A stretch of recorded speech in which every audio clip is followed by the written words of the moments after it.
വിതരണക്കാരെ ഒഴിവാക്കി മെഡിക്കൽ കോളേജുകളിലേക്ക് ഉപകരണങ്ങൾ നേരിട്ട് എത്തിക്കാനുള്ള നീക്കം വേഗത്തിലാക്കിയ ആരോഗ്യവകുപ്പ്. ഇത് സംബന്ധിച്ചുള്ള നിർദ്ദേശങ്ങൾ ആരോഗ്യവകുപ്പ് അഡീഷണൽ ചീഫ് സെക്രട്ടറി ബന്ധപ്പെട്ട ഉദ്യോഗസ്ഥരിൽ നിന്ന് ശേഖരിച്ചു. KMSCL വഴി കമ്പനികളിൽ നിന്ന് നേരിട്ട് ഉപകരണങ്ങൾ എത്തിക്കാനാണ് ഇപ്പോൾ നടത്തുന്ന നീക്കം.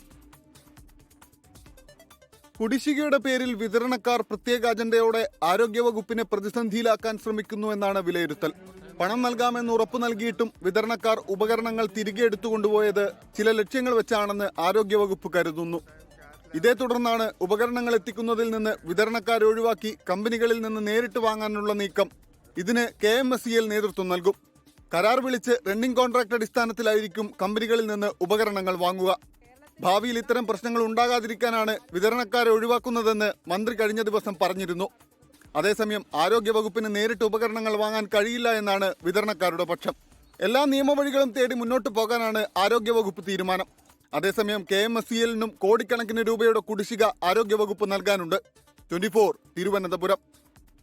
ലോകത്തെവിടെയായാലും ഏത് സമയത്തും 24 വാർത്തകളും ഓഗ്മെന്റഡ് റിയാലിറ്റി പാക്കേജുകളും എക്സ്പ്ലെയിനറുകളും വിശദമായി കാണാൻ ഞങ്ങളുടെ യൂട്യൂബ് ചാനൽ നിങ്ങൾക്ക് സബ്സ്ക്രൈബ് ചെയ്യാം.